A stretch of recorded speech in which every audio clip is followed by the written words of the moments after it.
Why are you passionate about financial literacy and education? Well, for me personally, it's because I struggled, financially for a long time. And it took a period through COVID to kind of open my eyes and understand, you know, there's some changes that I needed to make, right? Everyone was at a standstill. That means that money was not being made at the time. And in my industry, I was 100% commission based. So, we weren't selling anything, so I wasn't making any money. And what I needed to learn was, how can I position my money? How can I learn how money actually works and educate myself to protect what I had and then set myself up for whenever we were released and back out to the public. So I kind of fell in love and found a passion for it during that time because there were just so many things that I realized I was not taught that I wish I would have knew 10 years ago. Hello, amigos. It's Celeste Leon, and welcome back to the Light to Success podcast, a place where we can discuss how to strengthen our mindset, increase our confidence, and maintain a high level of motivation to reach the next level of success in our lives. So, let's get started.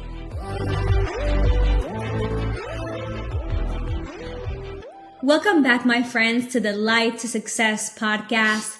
Today, we're going to talk about financial education, the importance of protecting your assets once you've been working for a while and you're making money, entrepreneurship, and also confidence. And I'm really excited to have today Justyn Melendez. He is a financial educator and asset protection strategist. He is the owner of Melendez Business Solutions, where he specializes in creating cash flow and protecting assets. He is also a sergeant first class in the Army National Guard for 15 plus years. And my boyfriend, we've been living together now in Nashville for a little bit over 6 months. And I've learned a lot from Justyn, especially how important it is to take risks in order to have greater rewards. So really excited to have you today here. Hey, thank you. Thank you for having me. It's been an honor watching, from the beginning when you started your podcast, us making it to the second season and you just, bringing me on to be a part of it. So thank you for having me. I do appreciate that. Had no idea you were going to talk about my military background, but I appreciate you recognizing that too. Of course. And let's dive into it, Justyn. I want everyone to get to know you, what you do, what you're passionate about, how you help people, and what are some of the skills that make you stand out, and give your tips on how people can also become better and learn those skills from you. So first, I want to begin with, why are you passionate about financial literacy and education? Well, for me personally, it's because I struggled, financially for a long time. And it took a period through COVID to kind of open my eyes and understand, there's some changes that I needed to make, right? Everyone was at a standstill. That means that money was not being made at the time. And in my industry, I was 100% commission based. So we weren't selling anything, so I wasn't making any money.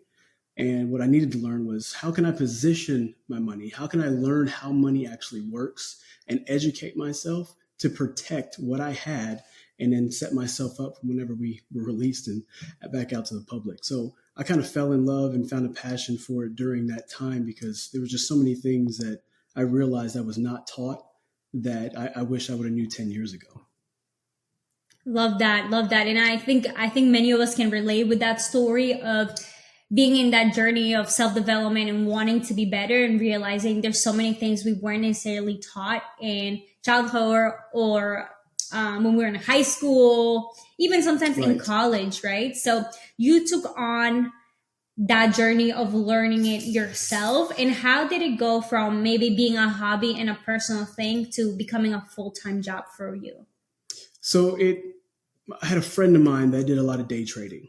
Mm-hmm. Right? And, I got a little interested in that, and he gave me some books to read. And one of the books that I fell in love with was Rich Dad, Poor Dad. And everything that he talked about in that book, it stood out to me. because I had a similar upbringing, but with mothers instead of fathers, and having a mother that made a lot of money but didn't know how to save or invest. And then I had a stepmother who knew, how to make money, didn't make a lot of it, but she saved it, but never invested it. Right. So it was just two different parts of my life where, I could relate a little bit more to them. But the next thing was, kind of learning how to position the money. So, yeah. Very, very cool, interesting. And I would say I also love that book, Rich Dad Poor Dad. To anyone listening, if you haven't read it, it's a must read. It's so interesting. You're going to learn so much. I think I read it in 2 days because I couldn't put it down. So totally would recommend. I love that, Justyn. And now, what do you do now for work? And what are your tips for people on how to position their money today? So for me, obviously, before I've ever pushed anything out, I wanted to try it myself. I have this thing about I'm not going to provide someone with something if I haven't tried it myself. I can't be creditable in that sense, right? There's some kind of internal conflict that I have to say, hey, this is the way to do it if I'm not doing it myself. Mm-hmm. So there was three specific things that I taught myself. Mm-hmm. And, one of them has been around for a long time, which is the rule of 72. Well, the rule of 72 tells us how quick our money will double. Now, it's based off of an interest rate. So let's say you make 9% on your money, right? You would take 9 divided by 72, and that would leave you with 8 years. So in 8 years, my money would double, right? So we're always looking for the interest rate that's higher so our money can double faster. And then the other one was accessibility. So I realized that traditional retirement planning, by putting your money into a 401k, by putting your money into a Roth IRA, you are pretty much trapping your money until you are 60 or 59 and a half. And there's nothing wrong with those two strategies at all. They serve a purpose, but I wanted to be able to access my money and have the flexibility whenever I want it. I didn't want them to dictate me having to retire at 60. So I started thinking of some other ways to access my money. So the question I would ask myself is, before I position it, can I access my money, or how easy will it be to access my money, or how hard would it be to access my money once I positioned it? And, mm-hmm. With it being easier, obviously I could invest and have the flexibility to do more. With it being harder, I'm limited. Mm-hmm. And then the last thing was about taxes, right? There's so much to learn about taxes, but there's some simple things that, people could learn on their own, or listen to me right now. And, we want to look for things that don't tax our money on accumulation or distribution, right? So if you can find something that provides both of those, like, that's what I'm looking for. That's what you should be looking for, right? We all don't like paying taxes, and there's different ways and different strategies that you can put in place to help from paying so much in taxes just because you better your life and make more money. Very interesting, very great tips. I love that. And I think that that's a great perspective to think about when we are investing our money or thinking what to do next with our money. So thank you for that. And then, so what would you recommend people that are the top investment opportunities that people should think about when thinking about the long-term effects of the life they want to create? Right. So if it's just you, obviously that you don't have a spouse, you don't have any kids, it's a little bit of a simpler plan. But, for ones that have a more complex kind of lifestyle, when they have, those people that depend on them, like your planning has to be revolved around them. Right. So for me, like a financial legacy for both my daughters, I set things up to make sure that they are financially prepared for the world. And I didn't learn this until just a few years ago, right? So it's never too late, but there are some things that you can put in place, right? So for me, with my kids, in my business, I'm able to pay them because they can do stuff within my business as in promotion and stuff like that. And the IRS allows me to pay them a certain amount of money per year. And then I use that money to position into what I call an IUL. And an IUL is an index universal life. And it's one of my top solutions that I provide to individuals. It gives me that flexibility. It gives me the zero tax on accumulation and distribution. And if it's structured properly, I can get anywhere from a 7 to 9% interest on my money annually. So I'm checking all three of those boxes that I talked about earlier. Right. So when it comes to planning things like that, we're looking for either for me, as in my lifestyle, I'm looking to create a generational wealth, a generational legacy. And in someone that is an individual, maybe you want to plan for that in the future. Or maybe you just want to protect your assets now, right? So that's what we're going to do. Oh, there's a little buddy over here. Little buddy, little guard dog. But that is great insights on how to build generational wealth. And this is a type of investment then that people can utilize, right? IULs. And I believe I've heard you say it. It's also Forbes calls it, what is it? Oh, yes. So Forbes gives it this name of the Rich Man Roth IRA. And it got catchy because it seemed like only the wealthy could afford it. But that's how it was being structured in a way. But nobody knew the flexibility for other individuals that maybe were not millionaires or, multi six-figure earners, right? So it's for everyone now. And, that being coming out and, educating people on how it works and how you can use it to protect your assets now, protect your retirement for later, and build that generational wealth. Yes, I love that. And just to confirm, this is not just for children. I know you made the example when you introduced it that you use it for your kids, but anyone can do this, not just children. Absolutely. Right? See, the beautiful part about it, and it's just what you can do you can do this with a Roth IRA, you can do this with a 401k. There's just some other, either a higher interest rate to leverage or borrow the money or take a loan out on your money, but you can also do the same thing in an IUL. And you're essentially getting two things in one system, right? So you're getting the death benefit, the life insurance that you need to protect the asset, right?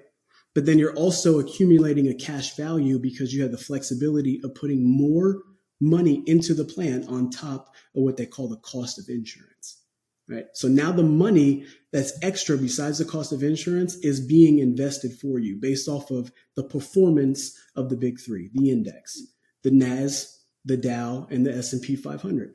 So how they perform is how your structured IUL starts to accumulate a value, right? And anyone can use this, right?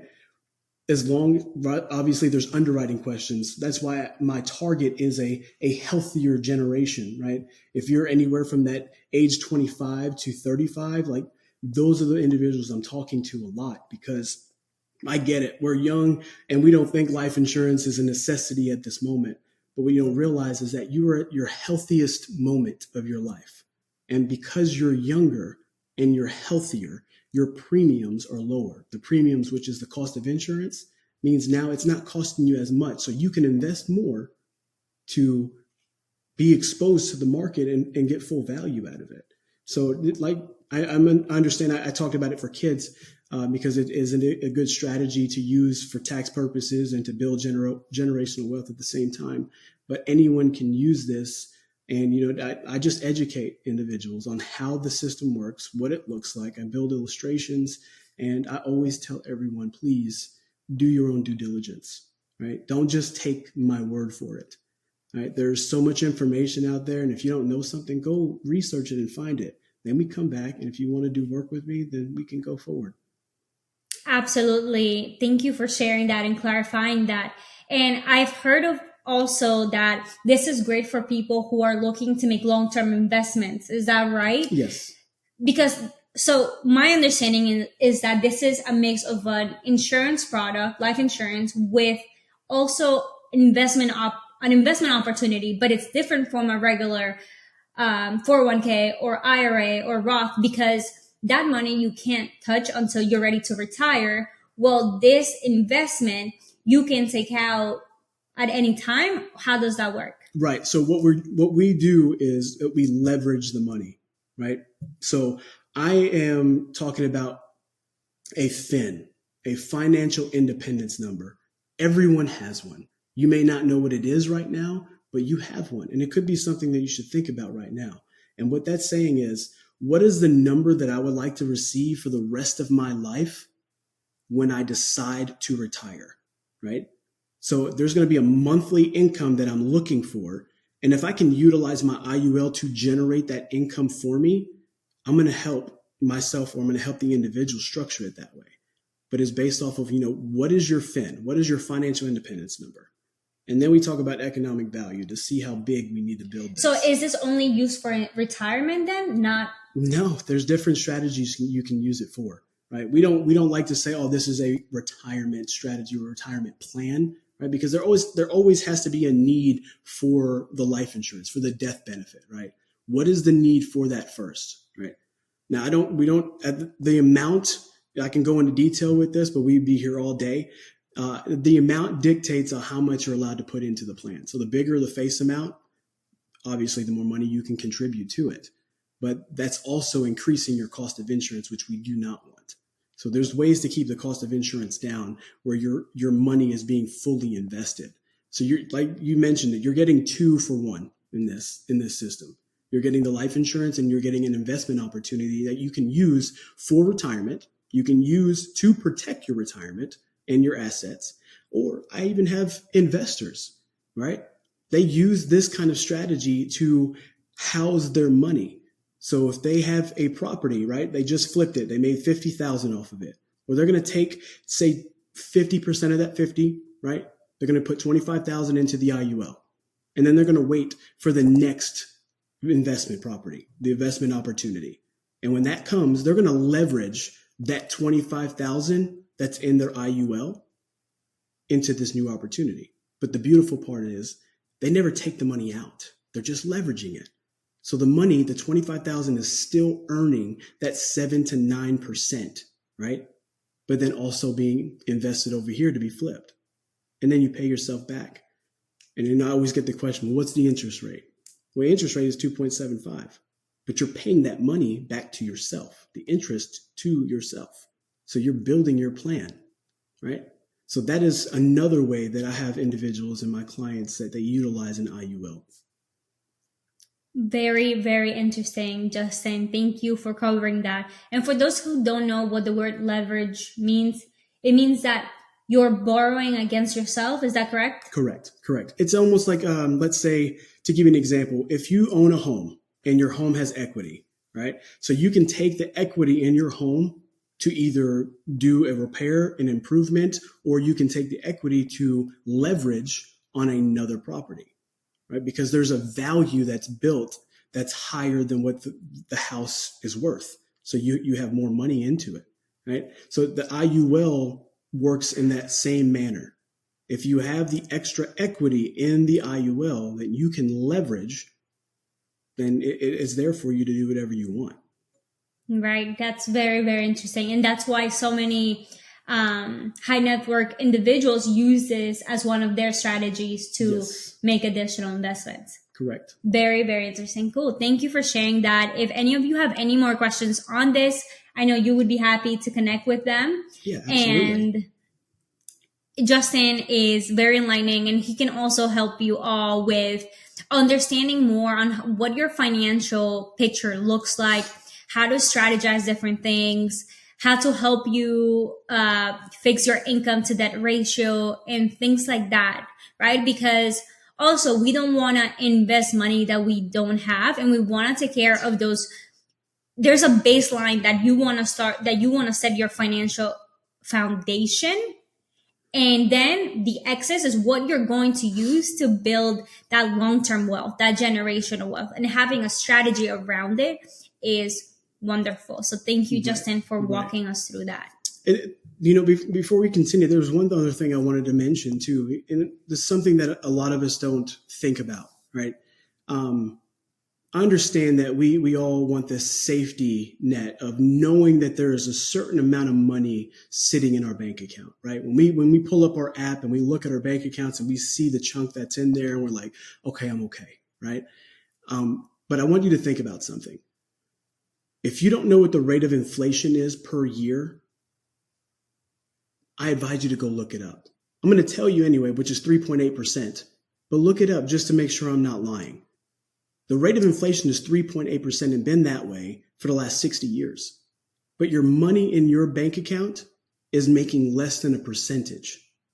So what is happening to your money over time? It's losing value.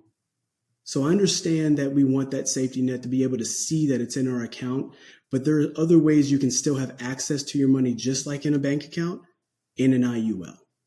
And you're not making less than a percent. You're making that 7 to 9. So you're staying above inflation, right? So just something else to think about whenever you're thinking about, hey, should I leave my money in my bank account or should I invest it in somewhere else? If you have the opportunity to invest it somewhere else, you should take that opportunity because your money is losing value if you don't. Thank you for that. That's true. That's a great reminder that just leaving your money, all your money in your bank account forever is not a good idea, right? So absolutely. Thank you for that. And I'm sure we could sit here all day talking about the different financial tips and strategies and things, but I want to continue so people can get to know more of you beyond just your financial side. And another thing that has shaped your life a lot, I believe it's your military experience. You just made 15 years. Yes. And you've learned, I'm sure, many things in the military that now you utilize in your day-to-day life, right? First of all, thank you so much for your service. I know you have, done a lot and put a lot of energy there. So I would love to hear about your military experience. What have you learned? What have been your biggest takeaways? So the biggest takeaways in my life, let me start off with the military saved my life 15 years ago, right? I was in a point of my life where I didn't know my direction. I didn't know where I was going. I didn't have any purpose. And a friend of mine actually talked me into it. Before he joined, he was like, man, you should do it. And I was like, nah, I'm okay. I'm not going to do it. But he kept pushing and kept pushing. And until this day, I thank him every day because of that.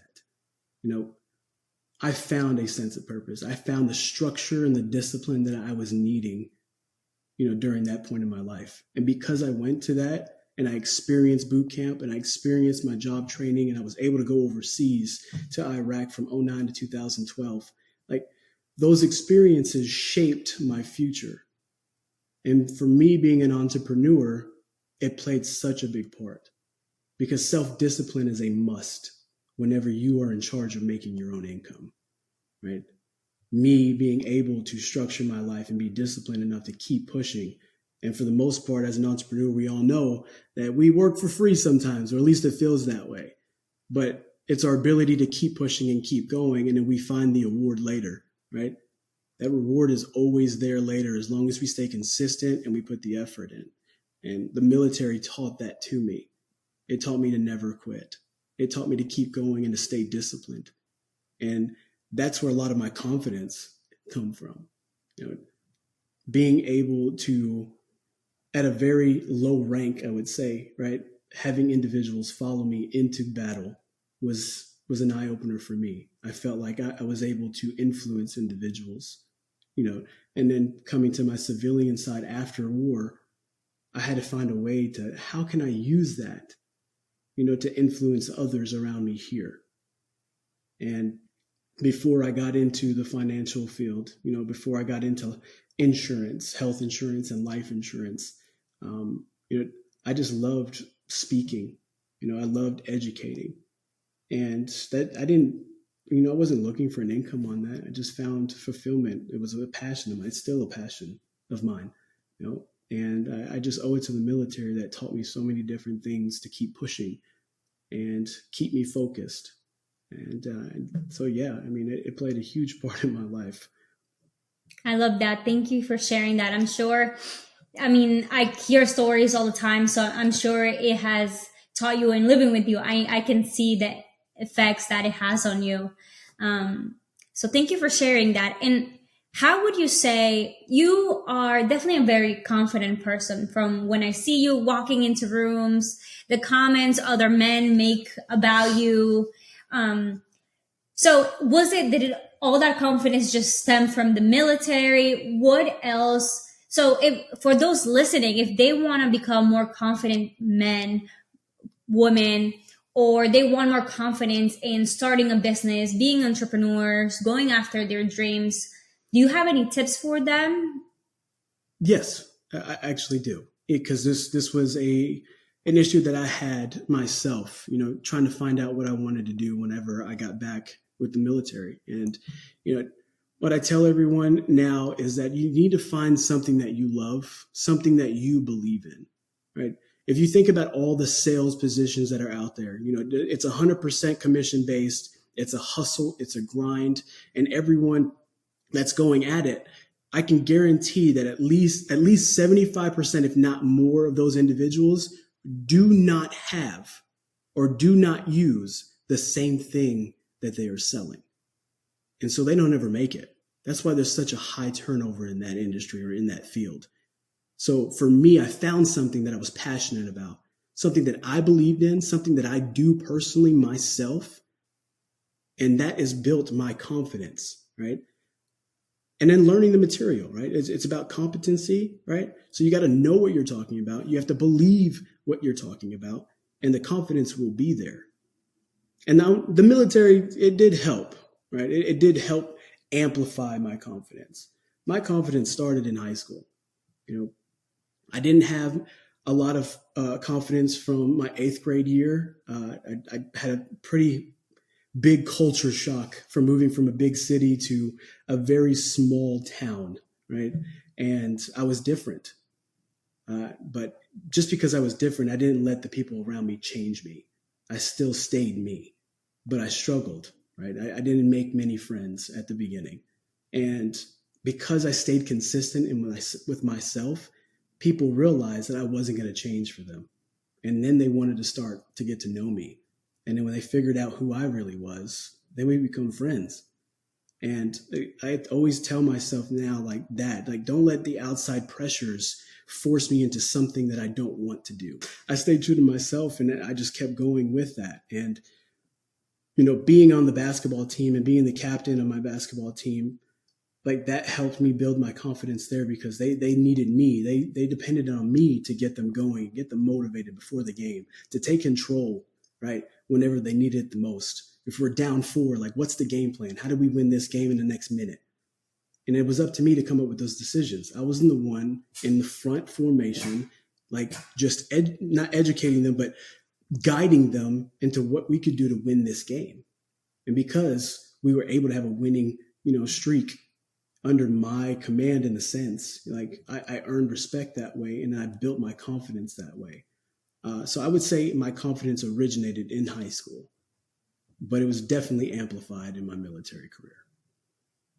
Love that. Love those stories and how it's been an evolution. I love how you talked about self-acceptance, right?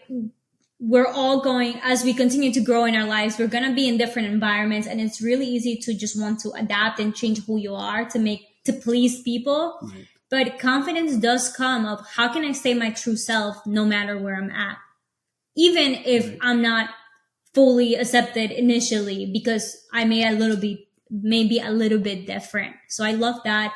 I love how you talked about also being in leadership positions will improve your confidence. Absolutely. What it teaches you, it makes you a leader, and it makes you think outside of yourself, right? And it's about showing up for others and being the example for others. And all of that definitely builds confidence, and then how that all tied to then the military, right? Right. So I love that. Thank you. And competency, as you said, right? Knowing what you're speaking about, knowing what you stand for, knowing who you are. And also because you want to stay true to yourself so you can attract the right person. Don't fake someone you're not, because you're going to attract someone who then is going to feel perhaps betrayed. And you are beautiful just the way you are. So, well, this has been really enlightening, Justyn. Do you have any other tips you want to share with our audience today? Perhaps self-development, believing in yourself, or following your purpose, your dreams? Yeah, I just, anyone that's listening, right? We hear this all the time. Like, just don't give up. I'm going to say it again because this is so true. And I've seen it time and time again with individuals. And I'm going to relate it to the insurance world because it has a high turnover. And what I tell new agents that come on, I'm like, just stay consistent and keep going. Don't give up, because the moment that you give up, all of your hard work starts to come, and then you're going to miss out on it. And I see it time and time again, right? So you just don't give up. Have a solid plan and keep pushing. I promise you the reward is waiting for you, right? It may not be as quick as you want it to be, but it's coming. You just got to stay consistent, and you just can't give up. You can't be afraid of failure, right? Failure, or you being able to fail, only happens when you quit. Everything else are life lessons. Everything else is a readjustment on how I can be successful and how I can achieve whatever goal I was trying to in the first place. So my advice to you is just don't give up. I know it's so simple and it's so hard to do at the same time, but just keep pushing, because you're going to make it. I promise. Beautiful, Justyn. Thank you for that. Beautiful, beautiful. And to wrap up our conversation today, I asked this question to all of my guests. What does success mean to you? Success means to me, my ability to influence others. And someone changed my mind about success, because I had a very selfish reason, or say definition, for success. It was more about me achieving something personally, for me to feel that fulfillment, to feel that accomplishment. And I just kind of neglected and didn't think about all the people around me that I was influencing. Because even if I didn't accomplish my goal, but I helped someone else accomplish theirs, like, that is success. That is pure success in its finest. And for me, is my impact on others. It's my ability to help somebody else grow besides myself. So yeah, I appreciate that person changing my mind. Beautiful. Awesome. I love that. And I know you do that all the time in your community with me and everyone else. So appreciate you, Justyn, coming on the podcast, sharing your wisdom. Hey, I appreciate you having me. Really, I do. Not in a sense of an obligation either, right? I understand, like, you have a reputation to withhold, and you bringing me on is so honorable. So thank you. Of course, it is my pleasure.